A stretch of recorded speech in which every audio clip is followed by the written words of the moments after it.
Hello and welcome to Different Perspectives. I'm Paul Ndiho coming to you live from Washington. Tonight we are looking at a key moment in US-Africa trade relations. Trade between the United States and Africa is growing, with a total goods trade reaching over $83 billion in 2025. Two developments are driving this shift. First, the extension of the Africa Growth and Opportunity Act, AGOA, restoring a duty-free access for African exports, at least for now. Second, the Lobito corridor, a strategic rail and a port project connecting Central Africa's copper belt to the Atlantic. Together, they signal a move toward trade, investment, and infrastructure-led partnerships. We are also looking ahead to the 2026 US-Africa Business Summit in Mauritius, where leaders from government, business, and finance will gather to expand trade and investment. But first, let's take a listen to this short video produced by the Corporate Council on Africa.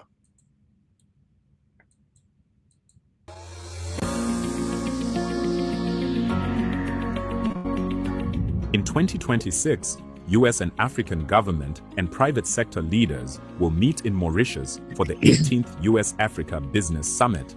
Mauritius, a nation built on stability, innovation, and partnership, represents the best of what Africa has to offer to its global partners. The next chapter of US-Africa trade, investment, and business begins right here. The 2025 summit in Angola delivered over $4 billion in new deals, a $1.5 billion transmission line between Angola and the DRC, a $170 million digital infrastructure partnership, a $760 million hydropower project powering Rwanda and the DRC, energy, agribusiness, digital transformation, finance, health. There is tangible impact in the US-Africa trade, investment, and commercial relationship.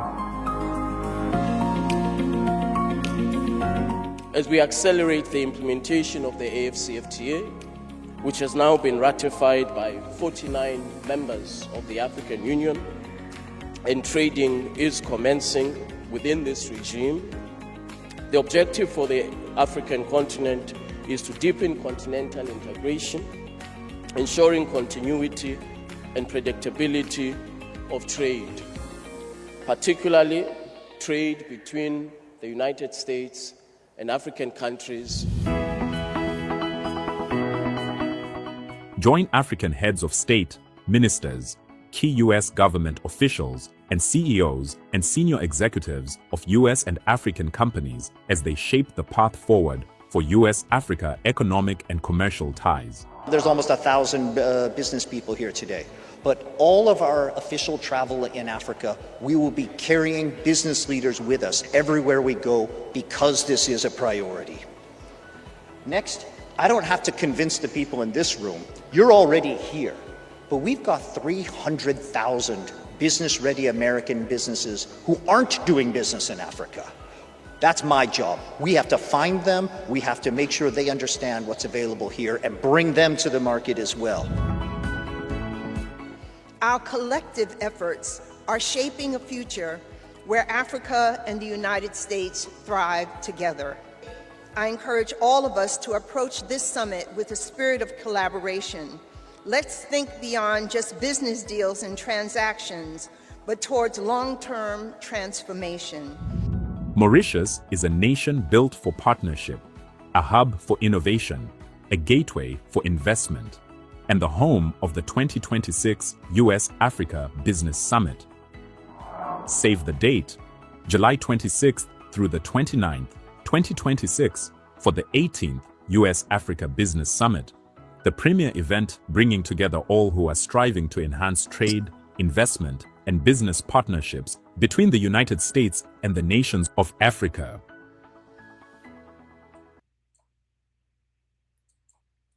Now, joining me on this special edition is someone deeply involved in shaping these conversations, Flory Lizea, the President and CEO of the Corporate Council on Africa. She is the third person to lead the organization and bringing decades of experience in trade policy, and Africa-focused economic engagement.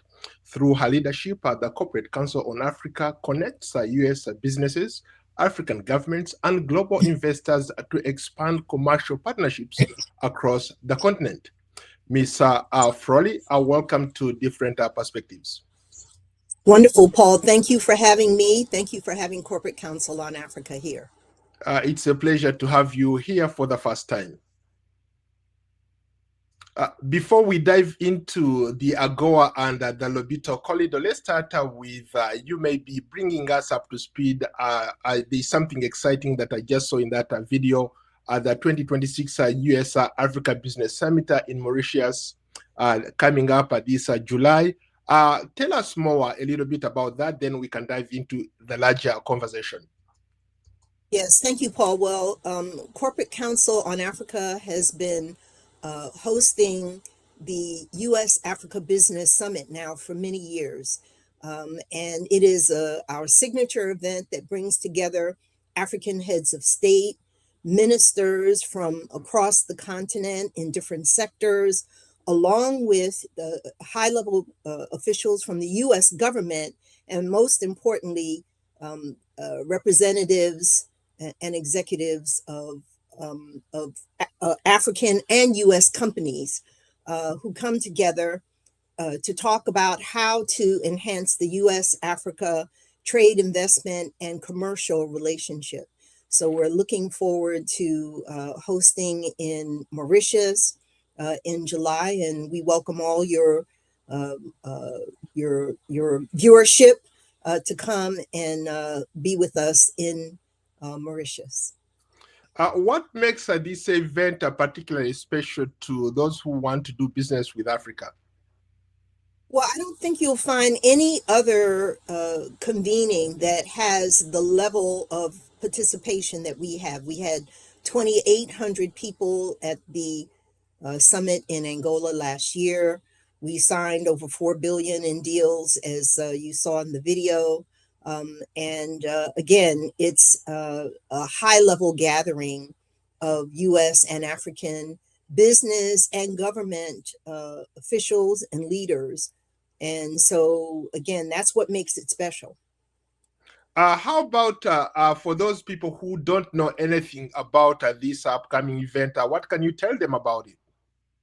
Well, as I just said, it's if you're interested in doing business in Africa, if you're already there and want to grow your business, we know there are many opportunities in Africa, and so again, all I can say is you need to come and be a part of the summit, grow your business, network with other corporate and leaders as well as government officials from Africa and the U.S.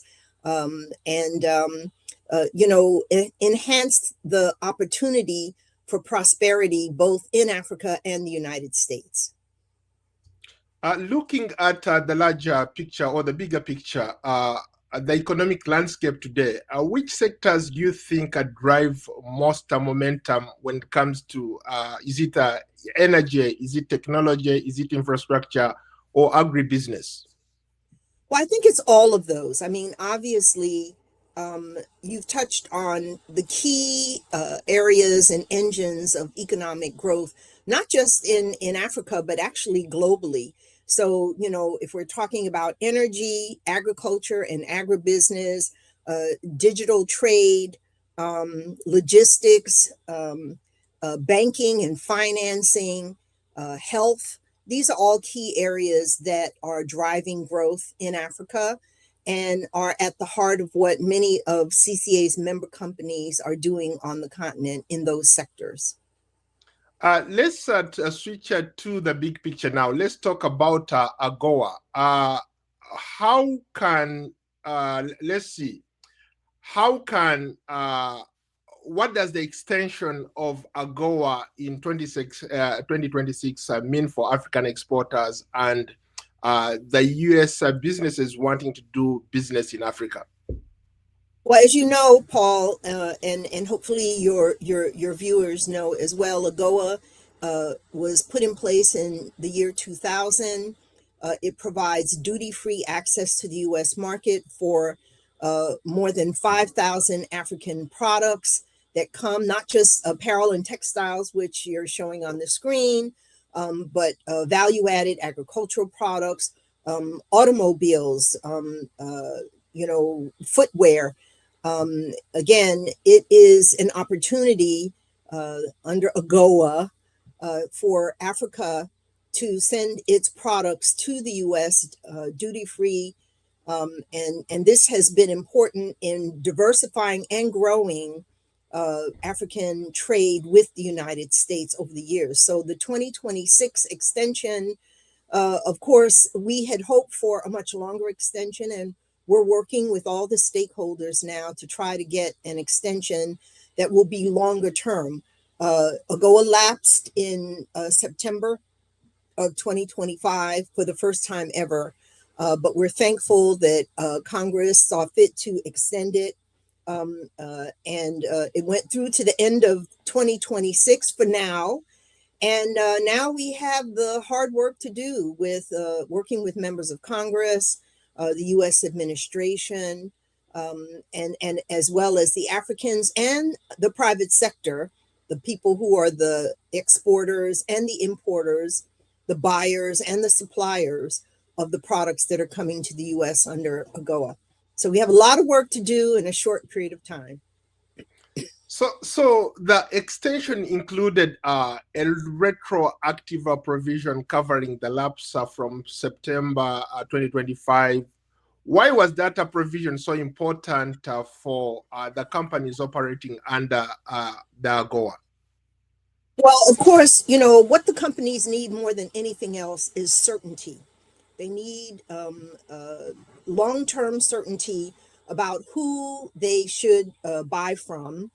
Many of the companies under AGOA have been sourcing from Africa. And so many of them continued to import products from their partners on the continent, even though AGOA had lapsed, with the hope that it would be instituted retroactively. So again, that retroactive application with the extension of AGOA to the end of this year was very important because products that had come into the US that were subject to duty would now be able to come in and no duties would be paid. Those products that had already entered the US market starting in September until the renewal in February. So I just wanted to, make that clear that the retroactivity was indeed quite important. But more importantly, companies now know that they have, for now, until the end of 2026 to continue sourcing with factories and producers and suppliers on the African continent. I've been talking to some people who are interested in this area here, especially when it comes to African produce like coffee, cocoa, and other cash crops.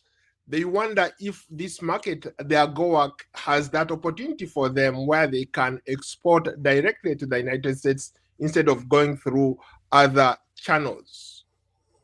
Well, it definitely does. But I think the most important thing about commodities like the ones you mentioned, cocoa and coffee, for example, is that it's not so much important to have the cocoa beans come to the US or the raw cashews or cashews in their shells come to the US. What's important is the value addition.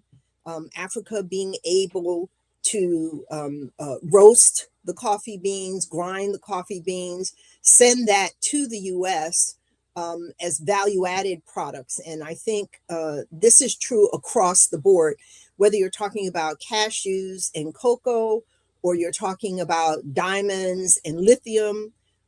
Africa faces the same challenge. In order for them to be a bigger player in the global trading system and benefit more from it, they have to be able to process their own raw commodities and natural resources and turn them into the finished products, the manufactured products that the global marketplace demands.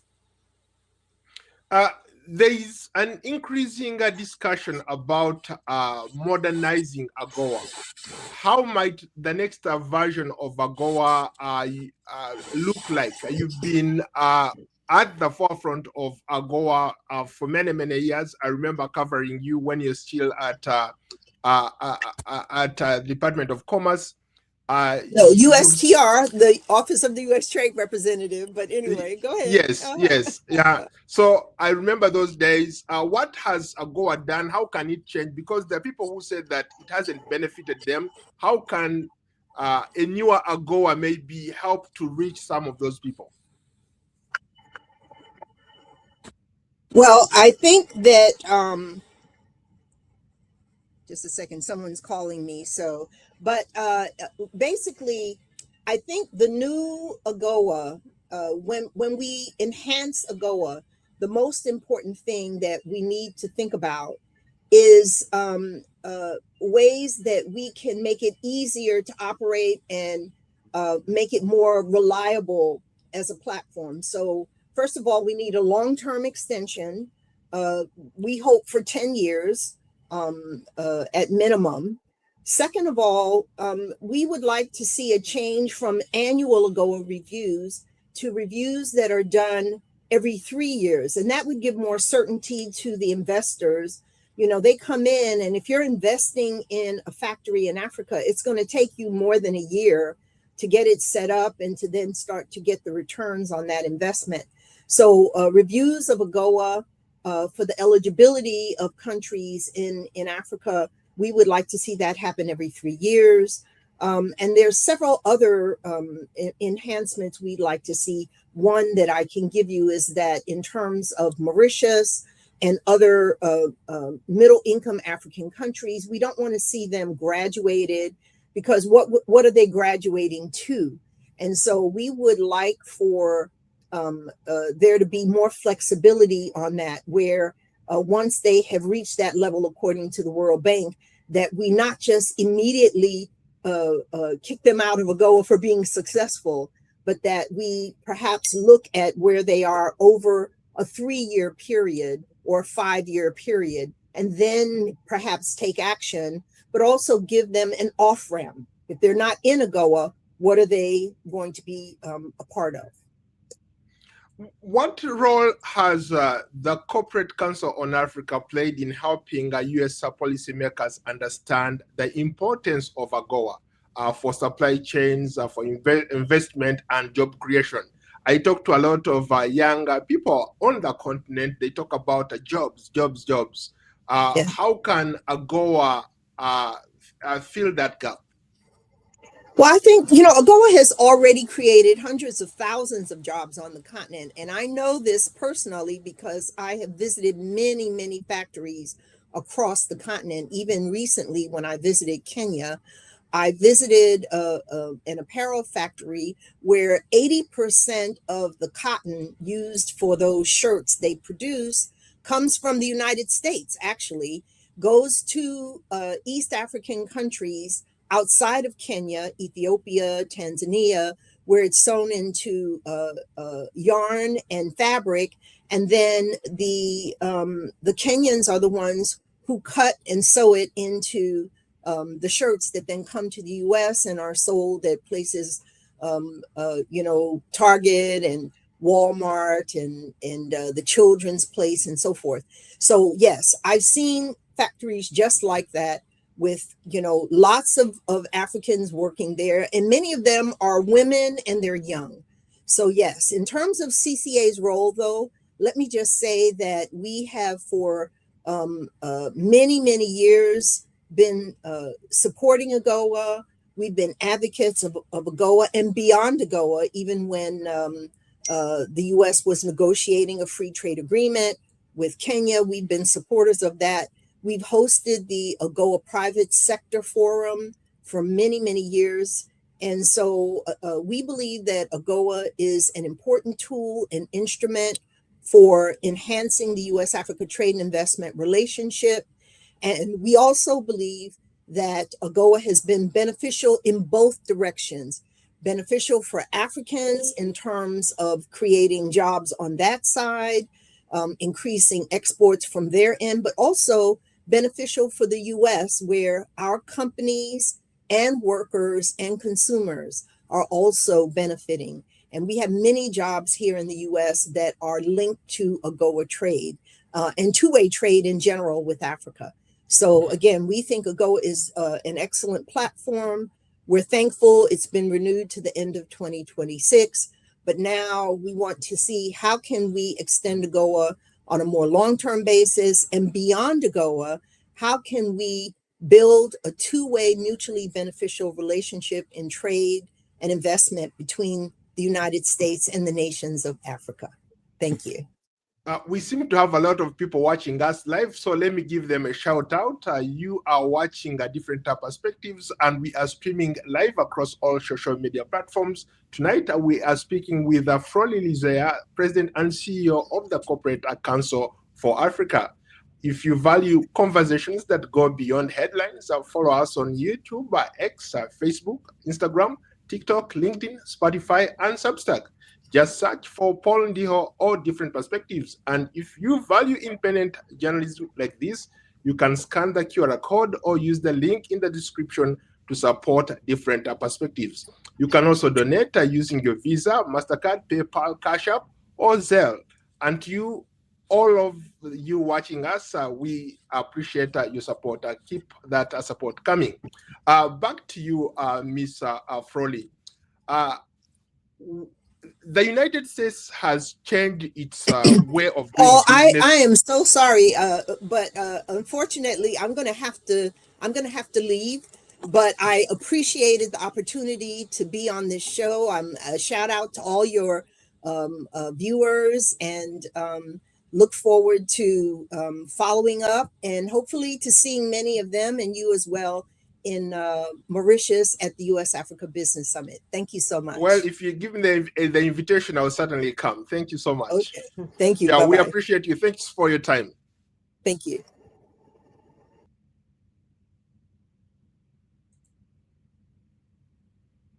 So it looks like our special guest had to drop off, but I will continue maybe to weigh in on AGOA.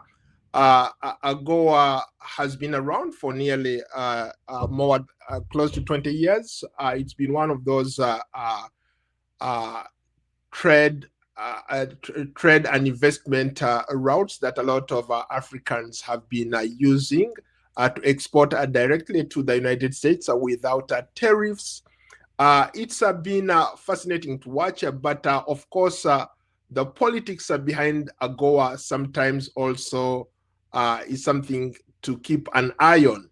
As we speak, the United States has shifted the way it does business with Africa, and AGOA is one of those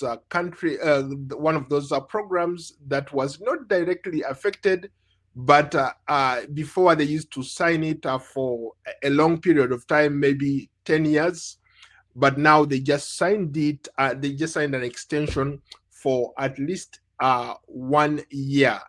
What that means going forward, obviously, we don't know, but we hope that things will get better once the administration has an understanding of what AGOA does, how many businesses have, come out of AGOA, how many U.S.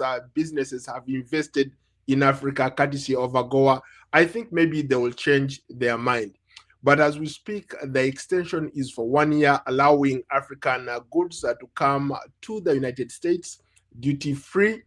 And obviously, that means a lot for people who are interested in this sector. It's been a remarkable thing to watch. For those of you who are just joining me, the trade between the United States and Africa is growing, with total goods trade reaching over $83 billion in 2025. The two development projects that are driving this shift are, first, the extension of the African Growth and Opportunity Act, AGOA, which has restored duty-free access for African exports, at least for now. The second is the Lobito Corridor, a strategic rail and port project connecting Central Africa's copper belt to the Atlantic. Now, this is significant in a sense that it's the United States has shifted its take on how it gives aid to Africa. One of the things that they are doing right now is to, for them, it's all about a business, strategic interests. For example, we are talking about the Lobito Corridor that connects Angola, Zambia, DRC. What's common in those areas? The copper belt has huge deposits of cobalt, copper. They have other minerals that need to be extracted and shipped directly to the United States. So that's why the Lobito Corridor is making a sense for the United States to continue engaging some of these countries. They are looking at it strategically in a sense that they want to make sure that when they are giving aid, at least they are also extracting those minerals. Again, that's my opinion, but when you look at it from the bigger picture, that's what it looks like. They're trying to get minerals from Africa in exchange for some aid when it comes to some of the programs that have been there, like PEPFAR, helping giving any aid-related stuff or incentives are going to be tied to minerals coming out of that copper belt region. For those of you who have been to Zambia or the southern part of DRC, you know clearly that those are the mining hubs of some of these very, very important minerals like copper, coltan, manganese, cobalt. These places trade, I think that's the breadbasket of some of those places. So you have a lot of mines that were run and operated by foreign interests, including China, Russia, and now the United States is in the mix. So people are looking forward to see what happens with the Lobito Corridor. And for context, really, the Lobito Corridor is not a US infrastructure project. It has been there. It was actually built by the Chinese. But what they are trying to do is to figure out how to take advantage of that process to modernize the infrastructure that connects that corridor to the seaport on the Atlantic Ocean. And that's why this investment that the US keeps talking about is so crucial at this moment. The infrastructure has been there, but it was dying, and now they're trying to revive it courtesy of this new initiative called the Lobito Corridor. And together they signal a move towards trade and investment and infrastructure-led partnerships. Earlier, I was joined by the president of the Corporate Council on Africa. She talked about the 2026 Africa-US Business Summit in Mauritius, where the leaders from government, business, and finance will gather to expand trade and investment. The Corporate Council on Africa has done a remarkable job in trying to make those connections work for African exporters and American businesses interested in doing business in Africa. Now, there are other things that have been happening over the years. It's one of those things that remains to be seen, how the Africans who want to trade with America are going to leverage this extension. It's only limited for 1 year. It's a 1-year extension. So let's see, because by the time they signed it in December, now we are in March. So that means it's already, like 3 months, into we are 3 months into it. And what might happen going forward, let's see if they can even extend it for another maybe longer term. For now, if you are an African who has a business or who wants to do business in Africa, take advantage of this extension and see where the project goes. If you can export directly to the United States, remember, President Trump has put a lot of tariffs on countries, but with the AGOA, under the AGOA, the goods that are exported to the United States are tariff-free. So keep that in mind, tariff-free. And for sure, if you want to take advantage of that, that's okay as well. Now,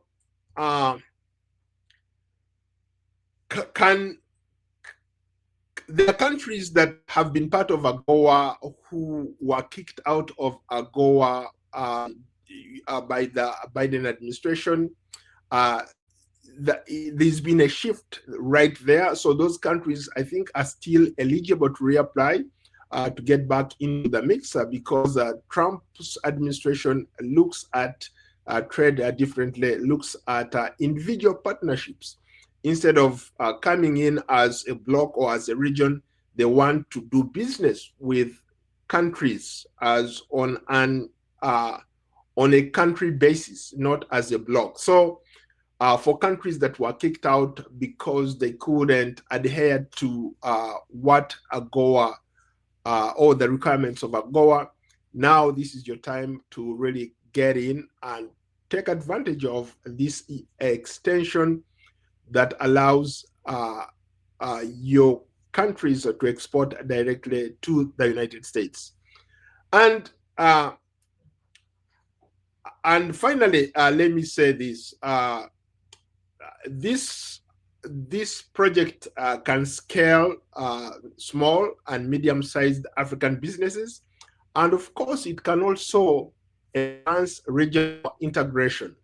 Talking about Africans trading among themselves. I think this is a moment where Africans should also start looking inward, become parochial, look inward, and start trading among yourselves. Lift those tariffs from goods coming from your neighboring countries and just do business, because that's how when you look at the European Union, you look at the United States, you look at the Americas, that's how they're able to stay afloat. They have figured out how to do business among themselves. And before I conclude, my sincere thanks to Froli Lizer, the President and CEO of the Corporate Council on Africa, for sharing her insights with us tonight. And we also look ahead to the US Africa Business Summit in Mauritius this July. The conversation about trade, investment, strategic partnerships between Africa and the United States is just the beginning. And finally, if you value what this kind of conversation and want to go beyond the headlines, follow us on YouTube, X, Facebook, Instagram, TikTok, LinkedIn, and Spotify. Just search for me, Paul Ndiho, or Different Perspectives. And if you want to support our work, scan the QR code that is on the screen or in the description below. Support Different Perspectives. You can donate with a Visa, MasterCard, PayPal, Cash App, or Zelle. Your support allows us to bring you thoughtful conversations directly to the audiences worldwide. And of course, we can also bring you more content like this. So if you want to support us, feel free to do that. For now, I wish you all the best, and thanks to Ms. Froli Lizer, the President and CEO of the Corporate Council for Africa, and thanks for watching.